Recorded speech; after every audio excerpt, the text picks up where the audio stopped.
하나님의 은혜가 오늘 이 아침에 참여하신 여러분 모두에게 충만하기를 주의 이름으로 축원합니다. 저 조명 좀 이렇게 켜주세요. 오늘은 이 데살로니가 말씀을 통해서 기독교의 핵심 교리인 이 부활과 이 재림에 대한 말씀을 함께 나누고자 합니다. 우리 기독교의 신앙 가운데 가장 중요한 교리가 있다면 부활에 대한 신앙이에요. 그죠? 그리고 또 하나 이제 예수님이 다시 오시리라고 약속했던 이 재림에 대한 믿음입니다. 여러분 죽은 자의 부활을 믿습니까? 예? 죽은 자의 부활, 죽은 자가 다시 살아나는 그러한 것을 여러분 믿으시냐 이 말이죠. 기독교는 부활의 종교예요. 죽은 자가 다시 살아나는 종교가 바로 기독교입니다. 인간은 모두가 다 죽어요.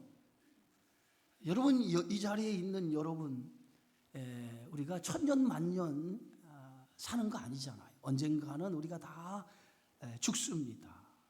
죽음에서 외가 된 사람은 한 사람도 없어요. 그런데 죽음이 끝이 아니라는 거예요. 그리스도 안에서 죽은 사람들은 마지막 날 다시 살아날 것이에요. 믿으십니까?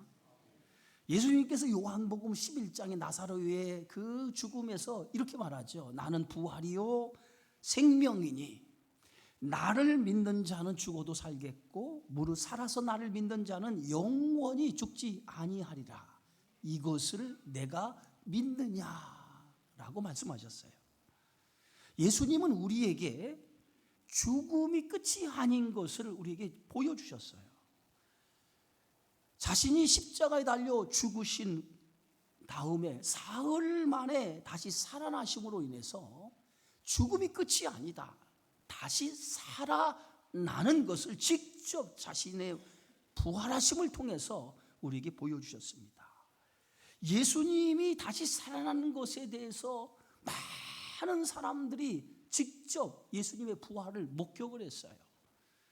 사도 바울은 자신도 예수님이 부활하신 것을 직접 보았다라고 말하면서 자신도 부활의 목격자, 부활의 증인이라고 직접 밝히고 있어요. 고린도전서 15장에 보니까 이렇게 말하죠. 내가 받은 것을 먼저 너희에게 전하였노니 이는 성경대로 그리스도께서 우리 죄를 위하여 죽으시고 장사 지낸 바 되셨다가 성경대로 사흘 만에 살아나사 게바에게 보이시고 후에 12 제자에게와 그 후에 500의 형제에게 일시에 보이셨나니 그 중에 대다수는 살아있고 어떤 사람은 잠들었으며 그 후에 야고보에게 보이셨으며 그 후에 모든 사도에게와 맨 나중에 만삭되지 못하여 난 자 같은 내게도 예수님의 부활하심을 보이셨다라고 이렇게 직접 사도 바울도 자신이 예수님의 부활을 목격했다. 예수님이 죽어졌다가 살아난 예수님을 자신 직접 자신의 눈으로 보았다라고 이렇게 말씀합니다. 예수님은 부활의 첫 열매가 되셨다고 그러죠. 여러분 첫 열매라고 하는 말이 무엇입니까? 열매를 한번 맺으면 계속해서 열매가 이어서 맺어지는 거죠. 그런 것처럼 예수님은 죽음에서 부활하심으로 인해서 죽은 사람의 첫 열매, 다시 살아나는 첫 열매가 되신 거예요. 그래서 예수님 안에 죽은 사람은 예수님처럼 다시 살아날 거라는 거예요. 그것을 예수님이 직접 보여주셨고 우리에게 다시 살아날 것을 말씀해 주셨습니다. 여러분 부활은 어떤 자에게 일어납니까? 부활은 죽은 자에게 일어나는 거예요. 죽은 자에게. 죽지 아니하면 부활할 수가 없어요. 그런데 오늘 이 데살로니가 성도에게 오늘 이 부활과 재림에 대해서 사도 바울이 이야기하는 이유가 있어요. 왜냐하면 당시 이 데살로니가 성도들은 부활에 대한, 죽은 자의 부활에 대해서 잘못된 오해를 가지고 있었다는 거예요. 이미 죽은 성도들이 장차 그리스도가 재림하시는 날 살아있는 성도들처럼 영생에 이를 수 없다라고 그들이 생각했다는 거예요. 그래서 그들은 죽은 자들에 대한 과도한 슬픔에 쌓여 있었습니다. 이 데살로니가 교인들이 이렇게 잘못된 종말관을 갖게 된 것은 죽은 자의 부활에 대하여 제대로 그들이 알지 못했기 때문이에요. 이 데살로니가 성도들은 하나님의 말씀, 사도 바울로부터 복음을 받았는데 그 복음을 통해서 이 죽은 자의 부활에 대해서 기독교의 핵심 교리인 부활과 이 재림에 대한 신앙을 깊이 배울 수 있는 시간이 없었다는 거죠. 바울 일행이 데살로니가에 머문 시간은 고작 3주입니다. 3주 동안 데살로니가 머물러서 그들에게 복음을 전했는데, 더 이상 데살로니가 머물러 있으려고 해도 더 이상 데살로니가에 머물러 있을 수가 없었어요. 유대인들의 박해가 얼마나 심했던지 유대인들의 박해로 말미암아 데살로니가를 떠날 수밖에 없었어요. 그래서 그들에게 말씀의 기독교의 핵심 교리인 부활과 재림이라고 하는 이 핵심 교리를 그들에게 제대로 가르칠 수 있는 시간적인 여유가 없었어요. 그래서 오늘 데살로니가 교회의 성도들은 이 재림에 대한 죽은 자의 부활과 이 재림에 대한 잘못된 오해를 가지고 있었기 때문에 그들 가운데는 일부 죽은 자들, 예수님이 재림하시기 전에 이전에 죽은 자들은 영생에 이를 수 없다라고 하는 생각 때문에 죽은 자들에 대한 슬픔을 가지고 있었다는 거예요. 그래서 사도 바울은 그런 데살로니가 성도들의 잘못된 그 신앙을 가지고 있는 저들에게 소망 없는 자들처럼 슬퍼하지 말라. 죽은 자들 때문에 소망 없는 자들처럼 슬퍼하지 말라라고 오늘 그들에게 당부하고 있는 걸 볼 수 있어요. 그것이 오늘 3장 13절이에요. 형제들아, 자는 자들에 관하여. 오늘 저 자막이 안 띄워지나요? 형제들아, 자는 자들에 관하여는 너희가 알지 못함을 우리가 원하지 아니하노니 이는 소망 없는 다른 이와 같이 슬퍼하지 않게 하려 함이라. 여러분, 여기서 소망 없는 다른 자들과 같다라고 하는 말은 소망이 없는 자들이 누굽니까? 예수 그리스도를 믿지 아니하는 사람을 가리키는 거예요. 예수님을 믿지 아니하는 사람은요, 부활을 믿지 아니하기 때문에 그들에게는 소망이 없어요. 세상 사람들은 죽음은 곧 끝이다 이렇게 생각하기 때문에 죽은 사람 있으면 그 죽은 사람 때문에 아주 슬퍼하죠. 그러나 그리스도 안에서 사는 사람은 죽음이 끝이 아니에요. 영원히 사는 부활의 소망이 있기 때문에 죽음이 끝이 아닌 거예요. 그래서 그리스도 안에서 죽은 사람을 오늘 성경은 죽었다라고 얘기하지 않아요. 잠자는 사람이라고 이렇게 성경은 말하고 있습니다. 여러분, 회당장 야이로의 딸이 죽었을 때 사람들이 실패하며 심히 그의 죽음을 통곡하고 있었을 때 예수님께서 회당장 야이로의 집에 들어갔을 때 많은 사람들이 슬퍼 울고 있을 때 예수님이 뭐라고 말씀하십니까? 너희가 어찌하여 떠들며 우느냐? 이 아이가 죽은 것이 아니라 잠을 자느니라 라고 말씀하셨어요. 예수님께서는 이 아이가 죽었는데 죽은 아이를 보고 죽었다라고 얘기하지 않고 잠을 잔다는 거예요. 여러분, 죽은 것하고 잠을 자는 것하고는 엄연히 달라요. 죽은 것은 깨어나지 못하는 것이에요. 그러나 잠을 자는 것은 깨어나는 거예요. 깨어날 수 있는 거예요. 우리가 저녁에 잠을 잡니다. 잠을 자면 아침에 깨어나죠. 왜 우리가 깨어납니까? 죽지 않았기 때문에 깨어나는 거예요. 그리스도 안에서, 예수 안에서 죽은 사람도 마찬가지입니다. 죽은 것이 아니라 우리는 잠자는 거예요. 죽은 것이 아니라 잠자는 것이라는 거예요. 그래서 오늘 성경 4장 11절에 14절에 뭐라고 하냐면 우리가 예수께서 죽으셨다가 다시 살아나심을 믿을진대 이와 같이 예수 안에서 자는 자들도 하나님이 그와 함께 데리고 오시리라. 아주 중요한 말씀을 해요. 예수께서 죽으셨다가 살아나는 것을 우리가 믿는다는 거예요. 그렇죠? 여러분 믿으시죠? 예수님께서 죽었다가 살아난 것을 믿으시죠? 그런데 이와 같이 예수 안에서 자는 것, 예수님을 믿고 그 안에서 죽은 사람들도 하나님이 그를 예수님처럼 다시 살리실 거라는 거예요.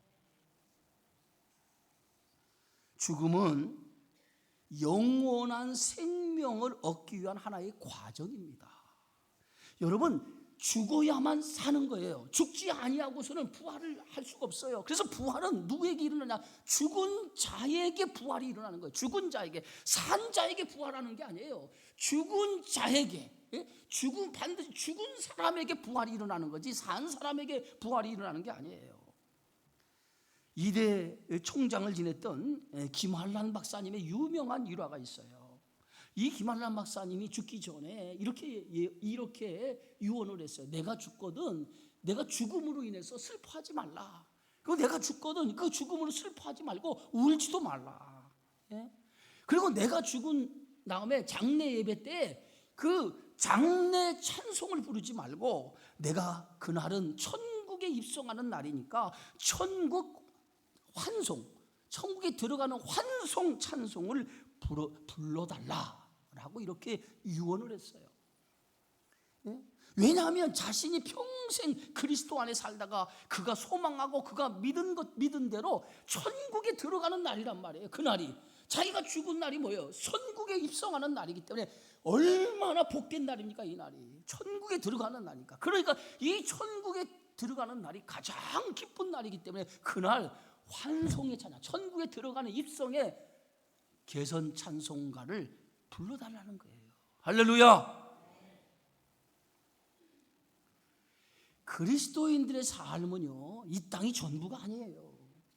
우리에게는 영원한 나라, 하나님의 나라가 약속으로 예비되어 있어요.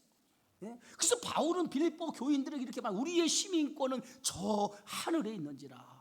우리가 비록 이 땅에 살아가고 있지만은 우리는 하나님의 나라의 시민권자로서 이 땅에 살고 있다는 거예요. 그래서 우리는 하나님의 나라의 시민권을 가지고 있기 때문에 우리가 죽으면 어디로 가냐? 우리의 시민권을 가지고 있는 그 나라, 하나님의 나라로 들어간다는 거예요. 그때까지 우리는 이 세상에서 잠시 머물러 사는 거예요. 잠시 머물러 가는 세상. 믿으십니까? 이 땅이 영원히 사는 것이 아니라 이 땅은 잠시 머물러 사는 곳이에요. 그래서 성경에 보시면 너희는 외인이요 나그네라고 말합니다. 외인이요 나그네. 외인이라는 것은 외국인이라는 거예요. 외국인이 잠시 왔다 자기 나라로 돌아가는 거죠. 나그네가 잠시 왔다가 가는 것처럼 우리의 인생은 바로 나그네처럼 외국인처럼 이렇게 이 땅에 살다가 우리의 영원한 본향 하나님의 나라에 우리가 들어간다는 거예요. 사람이 죽으면요 어떻게 될까? 사람이 죽으면 어떻게 될까? 사람이 죽는 순간에요 영과 우리의 육신과 영혼이 딱 분리가 돼요. 여러분 우리가 죽으면 죽음이 뭐냐? 우리의 육과 영혼이 분리가 되는 거예요. 그래서 이 분리가 돼서 육은 어디로 가요? 흙으로 돌아가는 거예요. 무덤에 들어가죠. 육은 흙으로 들어가는 거예요. 무덤에 들어가는 거예요. 그리고 영혼은 어떻게 되느냐? 하나님의 임재 안으로 들어가는 거예요. 하나님의 임재 안에 들어가는 거예요. 그리고 믿지 않는 사람은 어떻게 되느냐? 믿지 않은 사람은 죽으면 뭐냐? 믿지 않는 사람은 죽으면 육은 흙으로 가요. 똑같이 흙으로 가. 그러나 그 영혼은 고통 속에 들어가는 거예요. 믿지 않는 사람은 고통 속에 들어가요. 그러다가 예수님이 재림하시는 날, 마지막 재림할 때 그때에 우리의 육이 어디로 간다고요? 흙으로 갔단 말이에요. 흙으로 간 우리의 육이 그 예수님이 재림하시는 날 우리의 영혼이 어디로 가 있다고 그랬어요? 하나님의 임재 안에 들어갔다고 그랬어요. 그 임재 안에 있는 영혼이 이 몸과 흙으로 갔던 이 몸이 도킹하듯이 만나는 거예요. 하나의 새로운 몸으로 결합을 하는 거예요. 새로운 몸으로 결합.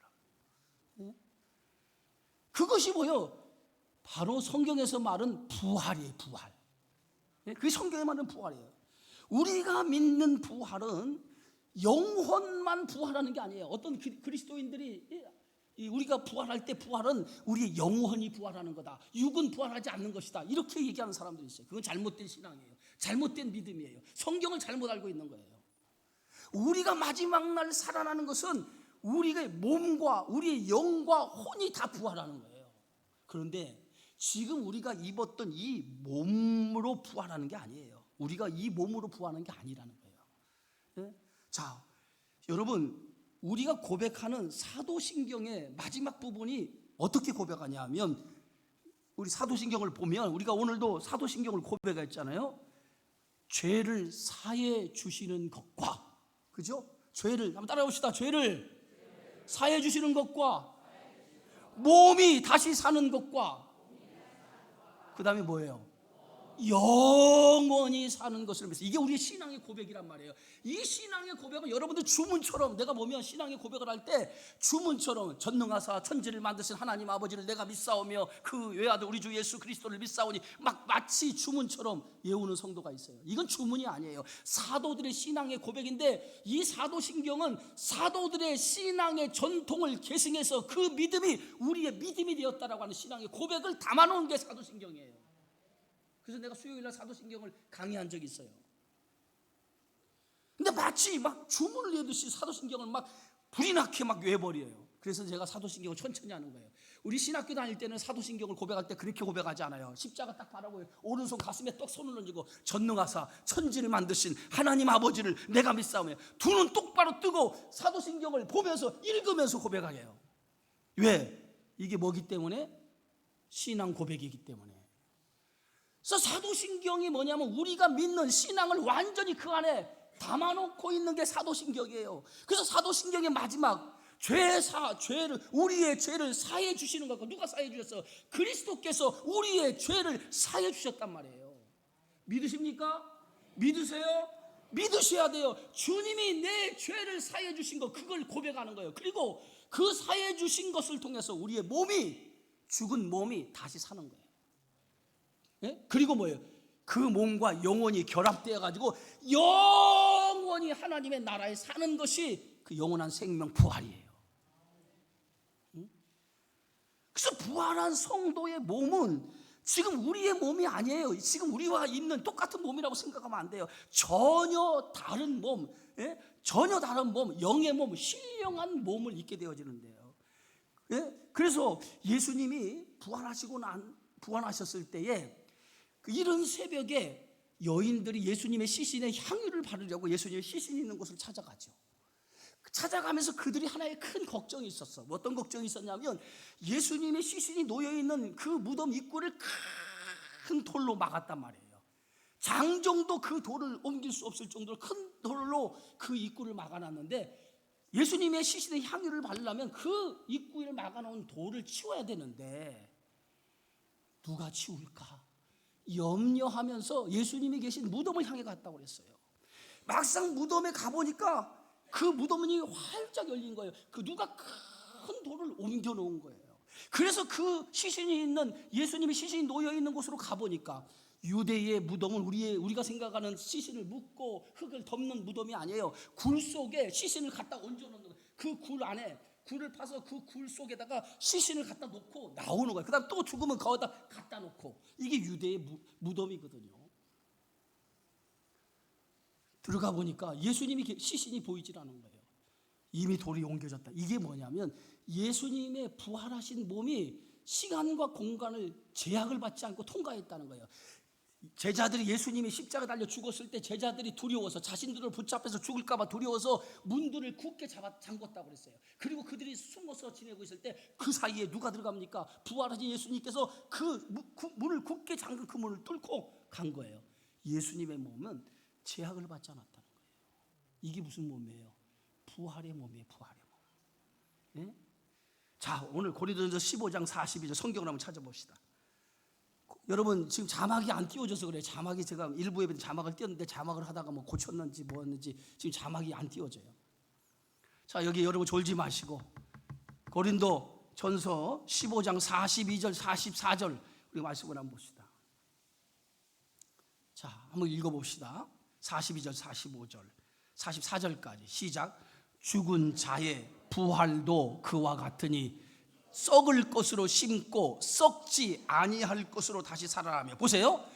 죽은 자의 부활도 이와 같으니 그랬어요. 썩을 것이 뭐냐? 우리의 육신이 썩는 몸이라는 거예요. 그런데 어떻게 다시 나나요? 썩지 아니하면. 이 썩지 아니할 몸이 부활의 몸이라는 거예요. 보세요. 욕된 것으로 심고 영광스러운 것으로 다시 살아나면. 육은 욕된 것이라는 거예요. 그러나 욕된 몸이 다시 어떤 몸으로 변화가 되냐? 영광스러운 몸으로 변화된다는 거예요. 또 약한 것으로 심고 강한 것으로. 약한 것이요. 육신은 연약하죠. 그래서 질병이 오기도 하고 그렇지 않습니까? 그런데 부활의 몸은 다시는 고통이나 이런 것이 없는 강한 몸, 질병이 틈타지 않은 그러한 몸으로 살아나는 거예요. 그래서 육의 몸으로 심고 신령한 몸으로 다시 살아나나니, 육의 몸이 있으니 또 무슨 몸이 있다?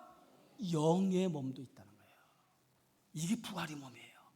마지막 날 우리가 입어야 할 몸, 우리가 입는 몸이 이 몸이란 말이에요. 믿으시기 바랍니다. 여러분, 나이 드신 분 믿으세요. 지금 우리 성경에서 말하는 이 재림에 대한 신앙, 이 부활에 대한 신앙이 굳건하지 않으면 여러분의 예수 믿어도 헛것이에요. 그러면 언제 부활하느냐? 언제 부활하냐 말이에요. 언제 우리가 이렇게 다른 신령한 몸으로 부활하느냐? 성경에 이 우리가 부활하는 날은 예수님이 재림하는 날이에요. 재림하는 날. 그때까지 우리는 뭐예요? 죽으면 어떻게 된다고 그랬어요? 육은 어디로 가? 육은 어디로 가요? 무덤에 가, 무덤에. 그래서 요새는 무덤에 안 가고 흙으로 돌아가. 그냥 자연 흙으로 왔기 때문에 흙으로 가는 거예요. 그리고 영혼은 어디로 간다고요? 하나님의 임재 안에 들어간단 말이에요. 그래서 부활할 때 이 영과 혼이, 그리고 흙으로 갔던 육이 만나게 되는 거예요. 아니, 그럼 목사님, 육은 다 썩어서 문드러져 가지고 없는데 그 육이 어떻게 만날까요? 천지를 누가 창조했어? 하나님이 창조하신 분이 우리가 흩어졌던 그 육을 하나님께서 영혼과 결합시키지 못할까요? 네? 하나님은 어떤 하나님이에요? 전지전능하신 하나님인데 그걸 못하실 거냐고요. 자, 보세요. 오늘 성경 말씀 고린도전서 15장 52절에 보니까, 보라, 나팔 소리가 나매 죽은 자들이 썩지 아니할 것으로 다시 살아나고 우리도 변화되리니. 죽은 자들이 썩지 아니할 것, 다시 살아난다는 거예요. 썩을 몸이 썩지 아니할 몸으로 다시 살아나는 몸으로 변화될 거라는 거예요. 그래서 부활에는요 순서가 있어요. 부활에는 누가 제일 먼저 부활하냐면 죽은 자들이 부활하는 거예요. 예수님을 믿다가 무덤에 있는 사람들이 먼저 이 무덤에서 일어나는 거예요. 무덤에서 일어나는 거예요. 일어나서 그 영혼, 하나님 임재 안에 들어갔던 그 영혼과 만나서 제일 먼저 부활에 동참하는 거예요. 그 다음에 누가 부활하느냐? 예수님의 재림 때까지 살아있는 사람들이 예수님의 부활에 동참하는 거예요. 자, 오늘 성경 말씀 보니까 15절 이렇게 말합니다. 우리가 주의 말씀을 너에게 이것을 말하는, 주께서 강림하실 때까지 우리 살아남아 있는 자는 자보다 결코 앞서지 못하리라. 그러니까 자는 자들이 먼저 부활하는 거예요. 죽은 자, 먼저 그리스도 안에서 먼저 죽은 자들이 먼저 부활하는 거예요. 그래서 우리가 죽음에 대해 슬퍼하지 않아야 될 이유가 여기 있는 거예요. 왜? 마지막 날 우리가 부활하기 때문에, 다시 살아나기 때문에. 자, 그런데 예수님이 재림하는 날 어떻게 재림하시는가? 어떻게 예수님이 재림하시는가? 성경은 이렇게 말하죠. 4장 15절 16절이에요. 자, 함께 읽어볼까요? 주께서 호령과 천사장의 소리와 하나님의 나팔 소리로 친히 하늘로부터 강림하시리니 그리스도 안에서 죽은 자들이 먼저 일어나고. 예수님이 재림하시는 모습을 분명히 성경 뭐라고 하냐면 호령 소리가 들린다. 이 호령이라고 하냐면, 여러분 군대 가신 분 알겠죠? 집합하고 대대장이 아니면 중대장이 집합하고 호령을 하면 모든 사람들이 다 집합하죠. 호령 소리가 들린단 말이에요. 잠자던 사람들에게 예수님이 일어나라라고 하는 소리가 들린단 말이에요. 그리고 그 소리와 함께 무슨 소리가 들리냐? 천사장의 소리가 들린다. 이 천사장이 누구냐면 미가엘 천사장의 소리가 들리면서 천사들과 함께, 예수님 혼자 오지 않아요. 천사장과 그리고 많은 천사들의 호의 속에서 예수님이 오신단 말이에요. 그리고 난 다음에 친히 하늘로부터 무슨 소리가 들려요? 나팔 소리, 하나님의 나팔 소리가 들린다는 거예요. 성경에 나팔 소리가 들릴 때는 세 가지 때 나팔 소리가 들리게 되어 있어요. 성경에 세 가지 때 나팔이 울리도록 되어 있어요. 첫째, 새해가 밝을 때 나팔이 울려요. 새해가 밝았다고 이스라엘 사람들은 새해가 밝으면 나팔이 팍 울려요. 왜? 새해가 밝았다는 거예요. 그게 나팔이 첫 번째 울려요. 두 번째, 나팔이 언제 울리냐? 하나님이 나타날 때, 하나님의 현년, 하나님이 임재하실 때 나팔 소리가 들려요. 그 세 번째 언제 들려요? 전쟁이 일어났을 때 나팔이 불려져요. 전쟁이 일어났을 때. 이 세 가지 때에 꼭 나팔 소리가 들리게 되어 있어요. 그러니까 오늘 하나님의 나팔 소리가 언제 하나님이 오셔요. 부활하신 예수님이 이 땅에 오셨을 때 뭐가 불려져요? 하나님의 나팔 소리가 들린다는 거예요. 그래서 오늘 찬송 불렀죠. 하나님의 나팔 소리 천지진동할 때. 네? 여러분, 기독교는 예수님의 부활만 믿는 게 아니에요. 예수님의 재림도 믿는 거예요. 재림도 믿는 거예요. 이 성경은 뭐예요? 하나님의 약속의 책이에요. 약속의 책. 구약, 오래된 약속, 신약, 새로운 약속이에요. 그럼 오래된 약속은 뭐냐? 예수가 이 땅에 오실 것이라고 하는 것을 예언한 책이 구약이에요. 근데 구약성 예수님이 이 땅에 오실 거다. 메시아, 구세주, 너희를 죄에서 구원할 메시아가 올 것이라고 예언한 게 이 구약이란 말이에요. 그래, 구약은 이미 실현됐어요. 예수님이 오셨잖아요. 신약은 뭐냐? 그 예언한 예수님이 오셔서 우리에게 말씀하셔요. 내가 하늘로 올라간 그대로 다시 올 거다. 그것을 우리에게 예언하셨어요. 마지막 예언이 뭐냐? 재림이야, 재림. 이 재림만 이루어지면 성경은 완전히 뭐예요? 이루어지는 거예요. 그래서 기독교는 부활만 믿는 것이 아니라 예수님의 재림을 믿는 거예요. 예수님이 부활하시다 40일 동안 계셨다가 승천하셨잖아요. 승천하시면서 뭐예요? 너희가 하늘로 가는 것을 본 그대로 내가 다시 너희에게 내려오리라. 그러나 예수님이 한 가지 말씀해요. 그러나 내가 언제 올지는 모른다. 언제 올지는 모른다. 내가 오는 것은 오직 누구만 아느냐? 나도 모르고 오직 아버지만 안다는 거예요. 이게 마태복음 25장 36절이에요. 그러나 그날과 그때는 아무도 모르나니 하늘의 천사들도 아들도 모르고 오직 아버지만 아시느니라. 아무도 모른다는 거예요. 예수님이 재림하는 날 아무도 몰라요. 누구만 아시냐? 하나님만 아시죠. 하나님만 아시죠. 그래서 성경은 예수님의 재림을 어떻게 표현했냐면 도적같이 만다. 도적같이 온다는 거예요. 여러분, 도적이 올 때 예고하고 도적이 오는 거 봤어요? 내가 아무 시에 너희 집에 도둑질하러 올 테니 너 기다리라. 이렇게 하고 도적이 오는 거 봤어요? 도적이 올 때는요, 아무런 알지 못하는 때 도적이 와요. 여러분, 도적 맞아봤나요? 저는 도둑을 맞아봤어요. 제가 그 새벽 예배를 갔다 왔는데 아주 집이 난장판이 된 거야. 난장판이. 서랍은 다 열렸고 말이에요. 완전 난장판이 됐어요. 그런데 도적은 해피리면 말이에요. 그냥 물건만 훔쳐가지 왜 방 한가운데 똥을 한 바가지 싸놓고 도망가? 아니, 왜 똥을 한 바가지 싸냔 말이에요. 아니, 근데 서랍은 다 열리고 그 방 한가운데 똥을 한 바가지 쓰고 갔더란 말이에요. 그래서 새벽기도 갔다 오니까 기가 차잖아. 그래서 우리 집 같은데 그 당시에 개척할 때 방 한 칸에 살았단 말이에요. 방 한 칸에 화장실도 바깥에 있는 푸세식 화장실 사용할 때인데 방 한 칸에 살았는데 거기 도둑이 들은 거예요. 기가 차지 않습니까? 그래서 아니, 개척교회 목사가 뭐 훔쳐갈 거 있다고 우리 집에 와서 뭘 훔쳐가겠다고 이렇게 다 뒤지고 갔을까? 그랬단 말이에요.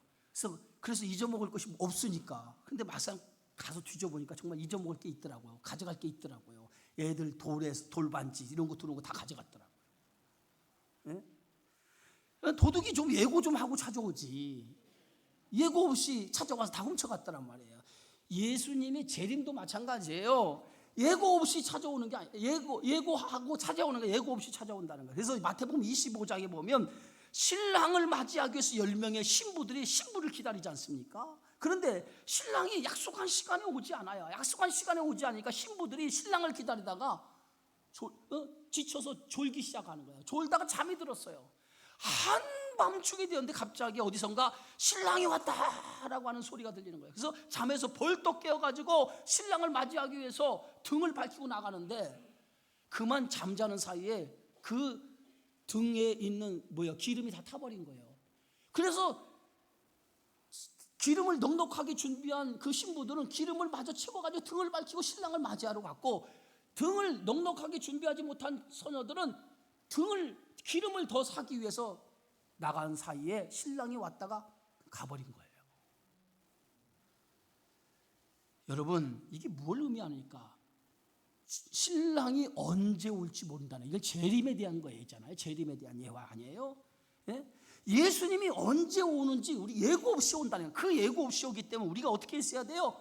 깨어 있어야 돼요. 단장한 신부와 같이 예수님이 언제 올지 모르기 때문에 재림을 준비하면서 살아가는 거예요. 그래서 오늘 마태복음 25장에 보면 예수님이 뭐라고 그러냐, 그런즉 깨어 있으라, 너희는 그날과 그때를 알지 못하느니라. 그러니 깨어 있으라는 거예요. 예? 예수님이 재림하실 때의 모습이 성경에 어떻게 말하냐면 마태복음 24장입니다. 24장 29절에 31절에 이렇게 말해요. 그날 환난 후에 즉시 뭐가요? 해가 어두워지며 달이 빛을 내지 아니하며 별들이 하늘에서 떨어지며 하늘의 권능들이 흔들리리라. 그때 인자의 징조가 하늘에서 보이겠고 그때에 땅의 모든 족속들이 통곡하며 그들이 인자가 구름을 타고 능력과 큰 영광으로 오는 것을 보리라. 그가 큰 나팔 소리와 함께 천사들을 보내리니 그의 택하신 자들을 하늘 이 끝에서 저 끝까지 사방에서 모이리라. 여러분, 예수님이 재림하실 때에, 아니 한국에서 재림하면, 아는 저 미국에서 재림하면 예수님이 재림하면 우리가 어떻게 알 수 있을까? 이렇게 생각하죠. 여러분, 예수님이 재림하실 때는요, 이 세상 모든 사람들이 한눈에 예수님이 구름 타고 재림하는 것을 볼 수 있다는 거예요. 어디서 재림하든지 한눈으로 볼 수 있다는 거예요. 그래서 예수님이 재림하시는 날 가장 먼저 누가 일어나냐? 죽은 자들이, 예수 안에서 죽은 육신이 일어나기, 무덤에서 일어나는 거예요. 예? 그래서 그들이 예수님의 재림에 동참하는 거예요. 예? 그래서 오늘 성경 말씀에도 보면 그 후에 우리 살아남은 자들 그들과 함께 구름 속으로 끌어올려 공중에서 주를 영접하게 하시리니 그리하여 우리가 항상 주와 함께 있으리라. 이게 뭐예요? 휴거라는 거예요. 휴거. 여러분, 휴거라는 말 들어보셨죠? 휴거. 휴거가 뭐냐면 끌어올리다, 낚아채다 라고 하는 뜻이 휴거예요. 예수님이 재림하시는 날 죽은 자들이 먼저 일어나서 구름 속에 오시는 주님과 이렇게 만나서 영원히 결합되자면, 이 살아있는 자들은, 그때까지 살아있는 사람, 만약에 지금 예수님이 오신다면 살아있는 우리가, 예수를 믿는 우리는 예수님이 공중으로 끌어올린다는 거예요. 낚아채듯이 끌어올리나. 이게 뭐냐? 이게 휴거예요. 휴거. 네? 그래서 성경에 예수님이 이렇게 말합니다. 두 사람이 밭에 있다가 한 사람이 데려감을 당할 것이고 한 사람은 버려둠을 당할 것이다. 두 여자가 맷돌질을 하고 있다가 한 사람은 데려감을 당하고 한 사람은 버려둠을 당할 것이다. 예수님이 오시는 날, 그때 예수를 믿는 사람은 예수님이 공중에 낚아채듯이 데리고 간다는 거예요. 그래서 휴거하지만은 예수님을 믿지 않는 사람은 어떠느냐? 예수님이 데려가지 않는다는 거예요. 예? 그래서 공중으로 끌어올리는 사람만이 주님을 영접해서 주님과 함께 영원히 사는 나라에 들어가는 거예요. 믿으십니까? 그래서 고린도전서 15장, 자 우리 함께 읽습니다. 15장 51절 보면, 보라 내가 너희에게 비밀을 말하노니, 비밀을 말하노니 우리가 다 잠잘 것이 아니요 마지막 나팔의 순식간에 호련히 다 변화되리니 나팔 소리가 나며 죽은 자들이 썩지 아니할 것으로 다시 살아나고 우리도 변화되리라. 어떤 몸으로? 신령한 몸으로, 영의 몸으로 바꿔진다는 거예요. 그래서 오늘 사도 바울이 데살로니가 성도들에게 재림하기 전에 먼저 죽은 성도들 어떻게 됩니까? 그들이 영생을 못 얻으면 어떻게 됩니까? 라고 염려하는 그들을 향해서 염려하지 마라. 마지막 날 그들이 다 주님이 그를 데리고 영원한 나라에 데리고 갈 것이다. 그래서 마지막 절이 뭡니까? 그러므로 이러한 재림에 대한 신앙을 바로 알고 그들을 서로 위로하라. 죽은 자들의 슬퍼하는 자들을 위로하라는 거예요. 여러분, 죽음은 슬픔이 아니에요. 예수 믿는 사람들에게 있어서 죽음은 슬픔이 아니에요. 영원한 생명을 얻는 새로운 삶의 시작이에요. 믿으시기 바랍니다. 믿으시기 바랍니다. 예? 죽음을 두려워하거나 슬퍼할 일이 없어요. 왜? 우리는 예수님 안에서 영원히 사는 생명, 부활의 생명을 얻기 때문에 그래요. 그래서 예수님 안에서 죽는 사람은 복 있는 죽음이에요. 복 있는 죽음. 왜냐하면 예수님이 죄와 사망에서 우리를 건져주셨기 때문에. 예? 예수님이 십자가에서 왜 죽으셨나요? 우리의 죄 때문에 죽은 거예요. 죄의 싹슨 사망인 거예요. 죽음이 왜 왔나요? 우리가 하나님 앞에 죄를 지었기 때문에 그 죄의 대가가 죽음이에요. 그 죽음이라고 하는 것은 죄에 대한 하나님의 심판이란 말이에요. 그런데 예수님께서 나의 죄의 값을 대신 십자가에서 죽으신 거예요. 내가 죽어야 될 그 죄로 인해 죽어야 될 그 죄값을 예수님이 십자가에서 대신 죽으신 거예요. 값을 지불하신 거예요. 나 대신 죄의 값을 지불하신 거예요. 이걸 뭐라고 하냐? 속량이라고 그래요. 속량. 나를 대신해서 예수님이 죄값을 지불하셔서 나의 죄를 죄 없다 하셨다는 거예요. 그 때문에 우리가 영원히 사는 생명을 얻게 된 거예요. 이게 기독교의 교리예요. 응? 그래서 우리는 뭐요? 예수님이 나 대신 죽으신 사건을 뭐냐고냐? 이게 뭐냐면 십자가의 은혜라고 해요. 은혜, 카리스라고 말하는 은혜, 하나님의 은혜. 하나님이 나를 살리기 위해서 대신 죽으신 사건, 십자가에 죽으신 예수님의 죽음이고, 그 사건으로 내가 영원히 사는 생명을 얻게 된 거, 이것이 하나님의 은혜라는 거예요. 나에게 거저 주시는 하나님의 은혜로 된 거라. 은혜. 내가 영원히 사는 것은 하나님이 은혜로 내가 영원히 사는 복을 얻은 거예요. 그런데 하나의 조건이 하나 있어요. 조건이 뭐냐면 예수님이 나의 죄를 위해서 십자가에 죽으셨다는 것을 믿음으로 받아들여야 돼. 예수님이 십자가에 죽으신 것이 나의 죄 때문에 죽으셨습니다라고 하는 것을 여러분이 받아들여야 된다니까. 그걸 믿음이라고 그래. 믿음으로 그것을 예수님이 내 죄를 위해서 죽으셨습니다라고 하는 것을 받아들여야 돼요. 받아들이는 사람이 믿음의 사람이에요. 믿음의 사람. 응? 믿지 않으면 구원을 얻을 수 없어요. 영원한 생명을 얻을 수 없어요. 누구나 한 번은 죽어요. 여러분 가운데 안 죽는 사람 없어요. 나도 죽고 여러분도 다 죽어요. 누구나 한 번은 죽어요. 그러나 예수 믿는 사람은 영원히 죽지 않습니다. 죽는 것이 아니라 잠을 자는 거예요. 육은 잠시 무덤에 있고 영혼은 낙원에 있다가 주님이 재림할 때 무덤에 있는 육이 잠에서 깨어나고 영원히 육과 한 몸을 이루어 신령한 몸으로 변화되는 줄 믿습니다. 사랑하는 성도 여러분, 부활의 믿음, 부활의 소망에 흔들리지 않기 바랍니다. 죽음 때문에 슬퍼하지 말고 부활의 믿음으로 굳게 하세요. 우리는 영원히 죽지 않는다는 믿음을 가지고 하루하루 부활의 소망을 가지고 믿음 가운데, 십자가의 믿음 가운데 살아가는 저와 여러분이 되어지기를 주의 이름으로 축원합니다. 존귀하신 주님 감사합니다. 오늘 데살로니가 교회의 성도들을 향해서 이 예수님의 부활과 재림에 대한 신앙을 가리킨 것처럼 오늘 이 말씀을 통해서 우리의 믿음이 든든하게 세워지게 하여 주셔서 부활에 대한 확고한 신앙, 재림에 대한 확고한 신앙을 가지고 죽음도 두려워하지 않냐고 영원히 사는 소망 안에 살아가는 믿음의 성도들이 되어지게 하여 주옵소서. 예수님의 이름으로 기도하옵나이다. 아멘.